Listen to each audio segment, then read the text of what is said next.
democratic values. Knowing what we know now, how should social media companies respond if the government comes to them to deplatform users based on their political opinions? What's your suggestion? That's a great question. Thank you for raising it. If I could wave a magic wand and create a solution or a response there, what I would say is anytime a government goes to a social media platform, Google, YouTube, Twitter, whatever, and they tell someone you need to take this down because it's hate speech or misinformation or whatever fancy label they want to throw on speech they don't like, first off, those tech companies should tell them to take a hike. We don't censor anyone. We're a platform. We're not a content company. And then number two, I think they should have to disclose it to the public and the people who were targeted. I would love to have known in 2020 who was actually behind the censorship of me and my colleagues. We knew we were being censored because we watched it happen. We saw our posts disappear. We saw ourselves being shadow banned. We didn't actually know why. I would say to this day, we don't actually understand the full extent of the government effort to censor us. So I think there should be full disclosure following an absolute denial of any sort of censorship demands from government. It's totally inappropriate. Thank you. Mr. Berenson, I thank you for sharing your experience of being deplatformed by Twitter. It's a valuable story for us to hear. You spoke of a huge influence that you witnessed between Twitter and the White House at the time back in 2020, and you described your understanding that the company's lobbyists hoped to keep the White House target off their back. Can you explain specifically what your understanding of that target was, and are you aware of any specific threats that were made? Sure. So in July 2021, as the Biden administration was preparing vaccine mandates, and that's sort of what you have to understand about the backdrop here, and they knew that those might be politically unpopular, they started pressuring the companies to deplatform people like me. I mean, they'd been doing this, but they upped the pressure, and that's when President Biden said that Facebook was quote unquote killing people by allowing people like me or RFK Jr. to speak. And you know, the biggest legal protection that social media companies have is what's called Section 230, as I'm sure you know, where they're essentially immune from lawsuits from users over the decisions they make for content. So they have all the immunity of a traditional publisher to make decisions over what speech they want to carry.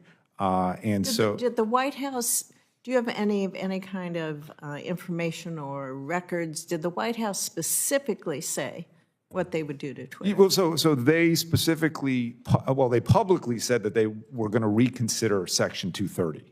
That was, again, in July. And they had privately said to Twitter in April, they had, based on Twitter's own records, said a really, quote unquote, a really hard question about why I was still being allowed to speak, which from my point of view and my lawyer's point of view, that all by itself was a First Amendment violation because it forced Twitter to start looking at me in a way that Twitter had not previously done, and that was in secret.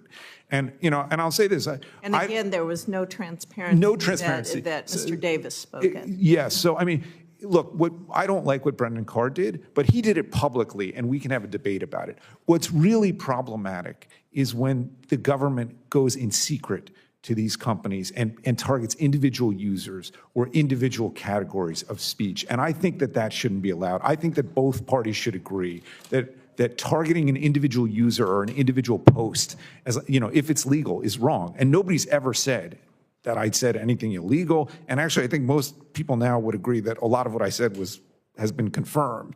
So I think that that's a pretty basic place to start. Thank you. Mr. Volokh, you mentioned a reporting mechanism that might be a promising idea for companies that think the government is coercing them. Can you describe to the committee how such a mechanism might have prevented a situation that Mr. Berenson just described, and how would you structure that mechanism? Sure. So this is the familiar line that sunlight is the best disinfectant.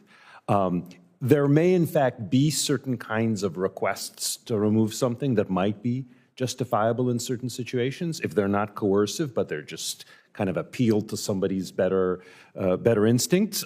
Maybe, maybe not. But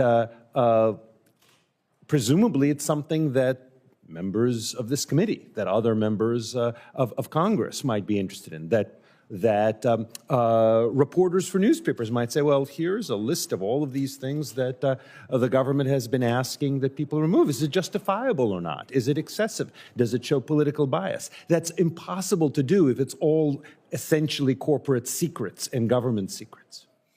I'm picking up on Senator Klobuchar's, I'm over time, can I finish? Thank you. Senator Klobuchar was saying she's worried, as I think many of us are, with AI and things that are happening there, and at least to get a label, do any of you know, are these social media companies, any of these companies capable of doing that, to be able to identify when something's been tampered with AI, or if it's totally false, to be able to do that?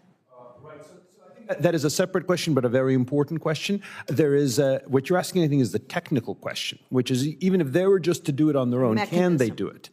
So my understanding is that there are ways of determining that. They're hard to do at scale.